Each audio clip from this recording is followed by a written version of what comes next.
Para se të fillojmë video, duhet të falenderoj shumë gjithë ndjekësit. Më keni surprizu me ndjekjen në YouTube. Një performancë e mbreslëndse, vetëm fal jush. Edhe temën e sotme desha të flasim që e patë Ramën, besoj e kanë patë gjithë Edi Ramën sot, në mbledhjen e grupit parlamentar.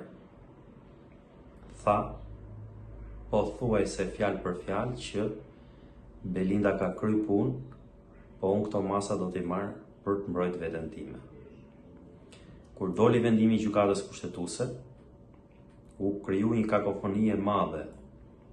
Ca njerëz anatemonin disa antar gjykatës kushtetuese, ca tjerë shpallnin fitore, ca tjerë shpallnin zemërimi.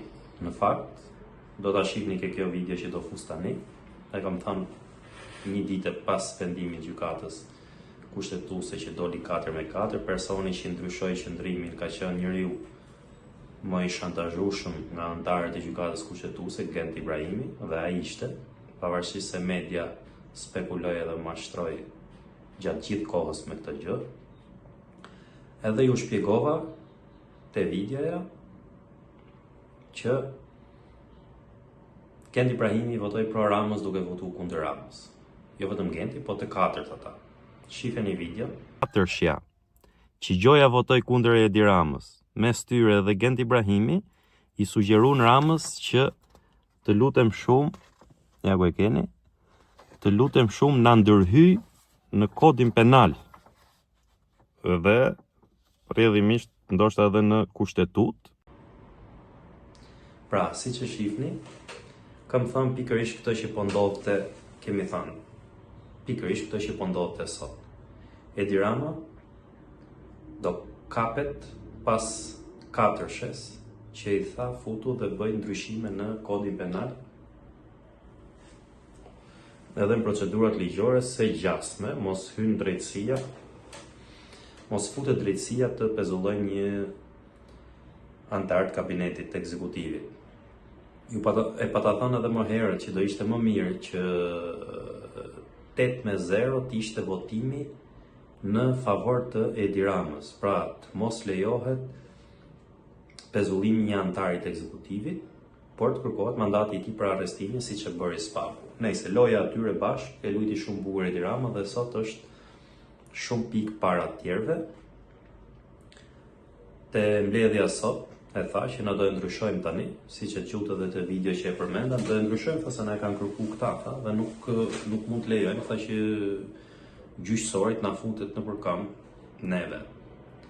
Keni një rast, kam thënë para disa kohësh, kam pas bëj një shkrim që siç kemi na një SPAK këtu, ka dhe Ukraina atje. Homologu i Belinda Ballugut atje akuzohet për $100 milion aferë korruptive dhe Zelenski nuk e ka mbajt.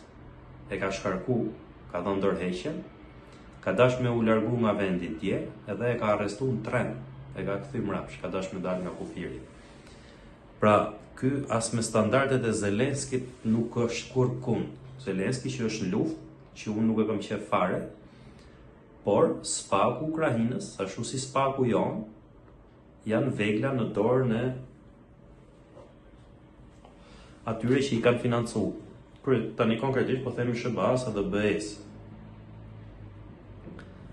A mund t'ja dalë Rama me financuesit e Spakut? Nuk besoj. Sado që do paguajnë para, sado që do shkojnë të bëjnë si kone atje në ku do shkojnë me 19 e bordit paqes, ku e gjithë Europa është kundër.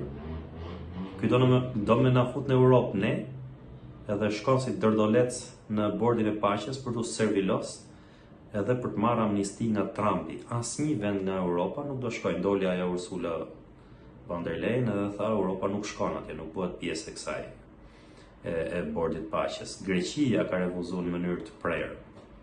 Pse shkon ky sharlatani jon, ju e kuptoni tani, shkon për hallet e veta, nuk se pyet kurkush këtë për vendime të një konflikti që ka 2500 vjet që vazhdon në Palestinë dhe zgjidhje Edi Rama tani, që asë s'ja var njëri këtij.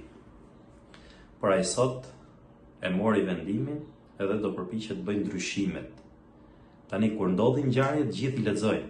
Puna është kush e lexon në fillim, para se të ndodhin. Unë sigurisht për vendimin e gjykatës kushtetuese pata më ka ndihmuar gjithë jetën në fakt që jam shoqëruar me njerëz shumë më të ditur se vetja. Nuk e kam lënë veten kurrë mas dore që të heci me opinionet e tjerëve, po kam pas mendimet e mia, fal atyre pak leximeve të mia, por edhe shoqërimit me shok e miq të ditur, më të ditur se unë. Se sot gjithë e dinë që Edi Rama bëjnë artikuj, bëjnë opinione, kujtën gjithë mëra Edi Rama, po bën ligj për të mos u arrestu vetë. E di edhe Gomari sot se doli Edi Rama e tha vetë. Puna është kush e kupton ta ditë që duart trokisin se gjykata kushtetuese e vuri me shpatlla për murin e Edi Ramën. Dhe një nga gjërat tjera prap interesante sot është çfarë bëri vajti në Kosovë, si sharlatan atje. Edhe deshi të heqë një paralelizëm që nuk ka lidhje, vetëm paralele nuk është. I tha atyre, Vjosa Osmani, e mori hallin e vetë e çoi atje. Vjosa Osmani tha, prokuroria 2 vjet ka dashur me i hyrë në zyre, nuk e ka lejuar, bravo i qofte, po diun gjithë më radh. Vjosa Osmani ka dashur me i hyrë në zyre prokuroria e Hagës, prokuroria speciale, për të cilën Edi Rama ka shkuar me helikopter nga Shqipëria për ta shantazhuar, për t'i bërë presion Hashim Thaçit që ta votojnë. Ja ky Edi Rama, futuni në internet, gjeni lajme, gjeni video që ky sharlatani ka shkuar dhe ka bërë presion Kosovës për të votuar gjykatën speciale. Sot dele bën gau atje, po kosovarët nuk janë budallaj, kosovarët nuk janë si ne këtu, që çfarë thot ky i themi amin. Kosovarët e dinë shumë mirë dhe e njohin shumë mirë kush është ky.